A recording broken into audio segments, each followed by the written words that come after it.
Assalamualaikum warahmatullahi wabarakatuh.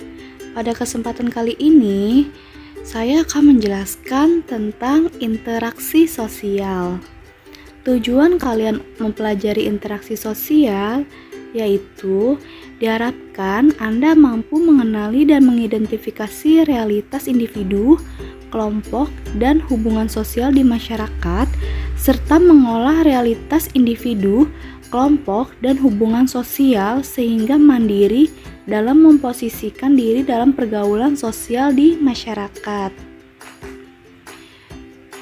Secara umum, pengertian dari hubungan sosial adalah hubungan timbal balik antar individu dan saling memengaruhi satu sama lain. Unsur yang mendasari hubungan sosial adalah interaksi sosial. Jadi, interaksi sosial itu adalah hubungan timbal balik antar individu, ya, baik individu dengan individu, individu dengan kelompok, maupun kelompok dengan kelompok yang mana mereka saling memengaruhi satu sama lain. Sebagai makhluk sosial, manusia saling melakukan hubungan satu sama lain. Manusia berinteraksi dengan orang lain karena mereka saling membutuhkan. Kebutuhan setiap manusia ini antara lain kebutuhan akan makan, berpakaian, memperoleh pendidikan, dan sebagainya. Namun demikian, kebutuhan tersebut tidak dapat dipenuhi sendiri. Pasti mereka tetap harus berhubungan dengan orang lain untuk memenuhi kebutuhan tersebut. Misalnya, kebutuhan untuk makan tidak dapat terpenuhi jika tidak ada petani dan penjual beras di pasar. Sama halnya dengan kebutuhan akan pendidikan. Kita tidak dapat belajar dan beraktivitas lainnya di sekolah jika tidak ada guru, kepala sekolah, dan penjaga sekolah. Dengan demikian, setiap manusia membutuhkan orang lain untuk memenuhi kebutuhan, kepentingan, dan hasrat individualnya. Hal ini sesuai dengan hakikat manusia sebagai makhluk sosial. Manusia secara kodrati adalah makhluk sosial. Di dalam dirinya terdapat hasrat untuk berkomunikasi, bergaul, dan bekerja sama dengan manusia lain. Karena itulah, interaksi dengan orang lain merupakan kebutuhan mendasar dalam diri manusia. Bentuk hubungan sosial diantaranya yaitu hubungan antar individu, hubungan antara individu dan kelompok, hubungan antara kelompok dan individu, serta hubungan antar kelompok. Hubungan antar individu yaitu ciri-cirinya hubungan sosial antar individu dilakukan oleh dua individu. Yang kedua, terdapat penyampaian pesan dan pemberi respons. Ketiga, cenderung membentuk komunikasi dua arah. Realitas hubungan antar individu dipengaruhi oleh yang pertama identitas individu, kedua status dan peran, ketiga kondisi alam dan lingkungan sosial. Hubungan antara individu dan kelompok. Nah, ini ada gambar yang sebagai potret ragam hubungan antara individu dan kelompok. Hubungan individu dengan kelompoknya maupun hubungan individu dengan kelompok lain. Selanjutnya, hubungan antara kelompok dan individu. Nah, biasanya jenis hubungan ini dilakukan dari sebuah kelompok kepada seseorang yang dianggap penting dan berwenang. Syarat interaksi sosial. Hal ini perlu kalian pahami, ada dua syarat interaksi sosial. Yang pertama yaitu kontak sosial dan yang kedua yaitu komunikasi. Yang mana komunikasi itu ada unsur-unsurnya. Yang pertama ada komunikator, kedua komunikan, ketiga pesan, keempat media, dan kelima yaitu efek. Komunikator adalah orang yang menyampaikan pesan, perasaan, atau pikiran kepada pihak lain. Sedangkan komunikan yaitu orang atau sekelompok orang yang menerima pesan, pikiran, ataupun perasaan. Sedangkan pesan yaitu sesuatu yang disampaikan oleh komunikator. Pesan dapat berupa informasi, instruksi, atau perasaan. Sedangkan media yaitu alat untuk menyampaikan pesan. Media komunikasi dapat berupa lisan, tulisan, gambar, maupun film. Sedangkan efek yaitu perubahan yang diharapkan terjadi pada komunikan setelah mendapatkan pesan dari komunikator.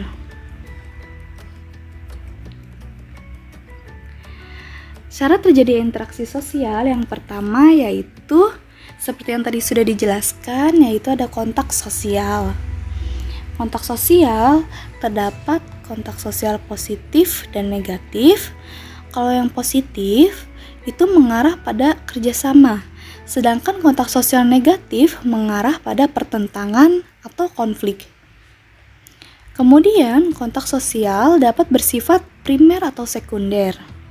Kontak sosial primer terjadi ketika para peserta interaksi bertatap muka secara langsung. Sedangkan kontak sekunder terjadi ketika interaksi berlangsung melalui perantara. Misalnya, percakapan melalui telepon, WA, dan sebagainya. Faktor yang mempengaruhi interaksi sosial yang pertama ada imitasi, sugesti, simpati, identifikasi, empati, dan motivasi. Imitasi adalah tindakan meniru orang lain. Syarat yang harus dipenuhi dalam imitasi adalah adanya minat atau perhatian terhadap objek atau subjek yang akan ditiru. Bentuk imitasi misalnya bisa dalam bentuk gaya bicara, tingkah laku, adat dan kebiasaan, pola pikir, serta apa saja yang dimiliki atau dilakukan oleh seseorang. Contoh, misalnya ada seseorang anak yang sedang menonton tayangan Upin Ipin, seringkali kita dengar Upin Ipin menyebutkan kalimat betul. Nah, banyak diantaranya anak yang meniru gaya bicara tersebut. Nah, ini merupakan salah satu bentuk dari imitasi. Selain itu bisa kalian juga lihat pada gambar di atas pada slide ini ada seorang anak yang meniru bapaknya mencukur jenggot. Kita lanjut. Selanjutnya ada sugesti. Sugesti berasal dari orang yang berwibawa, karismatik, atau memiliki pengaruh kuat terhadap penerima sugesti.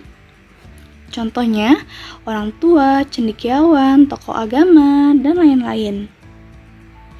Sugesti berlangsung ketika seseorang memberi pandangan atau pernyataan sikap yang dianutnya dan diterima oleh orang lain.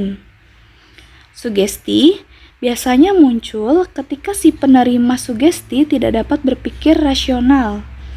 Ia akan langsung menerima segala anjuran atau nasihat yang diberikan dan meyakini kebenarannya. Contohnya seperti misalnya ketika sedang sakit batuk, atau misalnya sakit radang tenggorokan. Ketika kalian berkunjung ke dokter, pasti dokter memberikan anjuran yaitu berupa obat serta nasihat-nasihat seperti misalnya tidak boleh minum es, tidak boleh makan gorengan, dan sebagainya. Nah, anjuran-anjuran tersebut serta obat yang diberikan oleh dokter, nah itu akan membuat kalian tersugesti untuk mengikuti saran dari dokter tersebut. Contoh lain yaitu ketika kalian melihat iklan kosmetik di televisi, misalnya Citra, apabila menggunakan hand body Citra itu akan membuat kulit kalian menjadi putih, Terus kalau misalnya kalian menggunakan Pond's, nah itu bisa membuat muka kalian glowing. Nah, itu iklan yang terus-menerus itu dapat mempengaruhi masyarakat yang melihatnya dan otomatis masyarakat akan berpikir untuk membelinya. Nah, itu bisa contoh sebagai sugesti ya. Karena terpengaruh oleh iklan. Nah, kemudian identifikasi.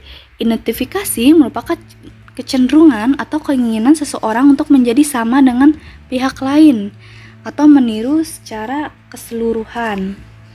Jadi, identifikasi bersifat lebih mendalam daripada imitasi karena dapat membentuk kepribadian seseorang. Kalau imitasi itu meniru secara sebagian, sedangkan identifikasi itu meniru secara keseluruhan. Ya.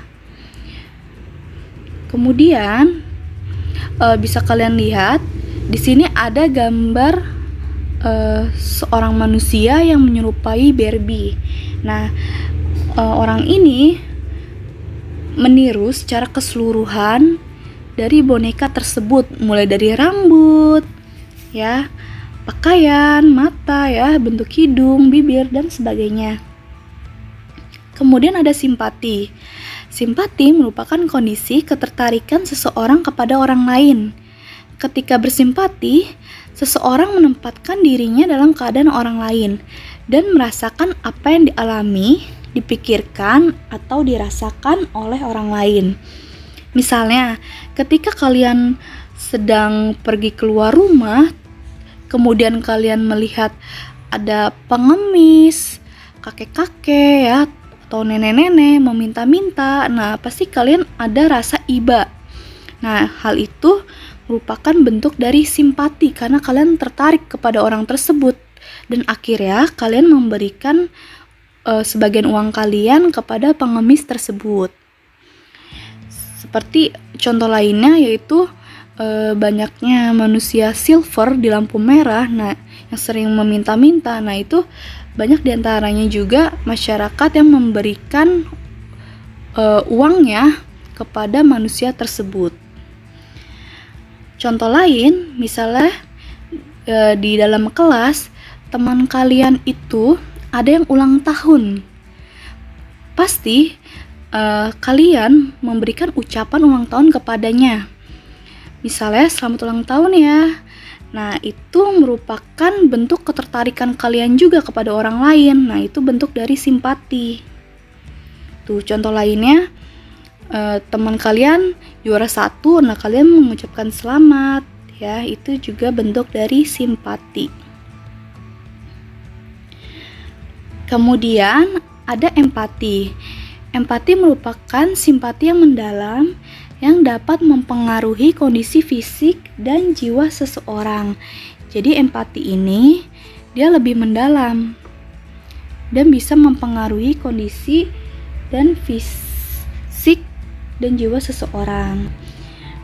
Misalnya seorang ibu, dia menderita penyakit, kemudian anaknya ketika melihat ibunya tersebut, dia sangat sedih dan akhirnya dia ikut sakit. Nah, itu bisa juga bentuk dari empati karena mempengaruhi kondisi fisik dan jiwa seseorang.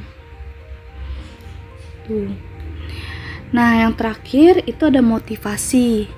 Motivasi itu adalah suatu dorongan atau semangat ya, yang dapat memicu seseorang untuk melakukan suatu tindakan.